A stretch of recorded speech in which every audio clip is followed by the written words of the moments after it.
Finn Balor, the Prince of WWE, and one of the all-time greats in most people's eyes. But I'm going to take that statement one step further and actually call him the GOAT. Not John Cena, Finn Balor. And here's why. We gotta talk about Finn Balor's entire career, starting in his days in NXT. Now, during this time, Finn Balor was just gonna start, he was the demon, he introduced that gimmick, he kept on fighting guys like Rhino from time to time, but then eventually he got an NXT title shot against Kevin Owens. In where he would win the title and hold the belt for 292 days. And unlike nowadays where long title reigns happen like every once in a while, this was unique and something we haven't seen in a long time. Him and Samoa Joe would then go on to win the Dusty World's Tag Team Classic, before then going on to fight Samoa Joe for the NXT title. He also, too, in my opinion, had the best entrance in NXT history. And I believe he died at NXT TakeOver The End. He would then get drafted to Raw, and then he became the first ever Universal Champion, but then sadly he had to injure it, causing him to vacate it. And somehow this didn't end him, but yet this ended his shoulder. Oh my god, that was terrible. He would then go on to team up with Seth Rollins and return the Raw to WrestleMania, before then going into a Fatal 5-Way at Extreme Rules. And even though he didn't win the Fatal 5-Way, still put on a pretty good showing, showing us that he's great. Now, he did go in the limbo area where he fought Bray Wyatt for a while, and we almost got this match. Don't even acknowledge that this was supposed to happen. But thankfully, Bray Wyatt got sick, and we ended up getting AJ Styles versus Bray Wyatt instead. And not AJ Styles versus Finn Balor instead, which was a much better match. He would then go on to fight Seth Rollins and The Miz. Before then, he got in another limbo area by fighting with Baron Corbin. He would have a banger of a match against Brock Lesnar, underrated classic. And he would go on to win the IC title twice. And he had some, again, pretty underrated matches against guys like Andrade and Shinsuke Nakamura.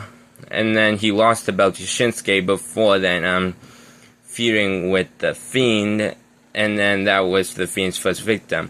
Finn Balor would then going to Finn Balor would then go on to go back to NXT and then turn heel for the first time ever in his career. He would then feud with Johnny Gargano, and unlike nowadays where we get this match like every day of the week, this was again another unique scenario, and also launched Johnny Gargano to what is, in my opinion, the best gimmick of his entire career. He would then go on to literally kill Damian Priest in a match, before then going on to a pretty awesome fatal 4-way of all the kings in NXT.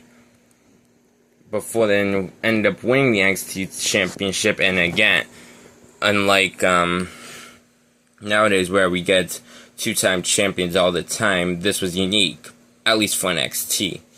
He would then go into a pretty awesome match with Kyle Ali, which easily is my favorite NXT title match ever. Before then feuding with Pete Dunne, a pretty awesome match as well. Before then Karrion Kross literally assassinated him.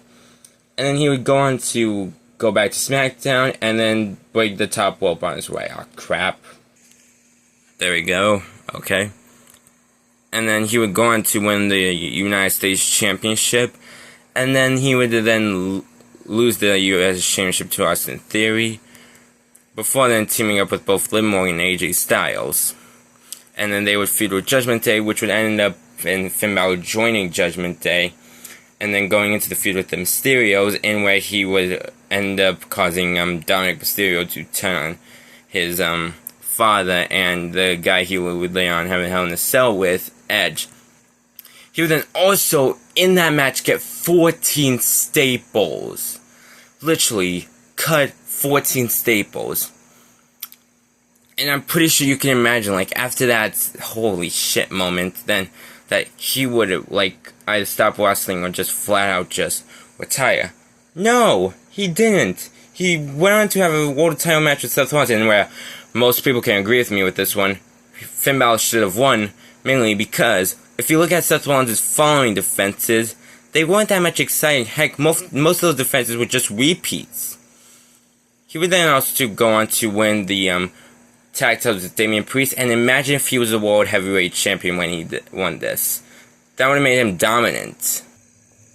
He would then re-win the tag titles with Jay McDonough, and then would go on to betray his protege Damian Priest, and then rebuild Judgment Day, where I believe he's the new leader.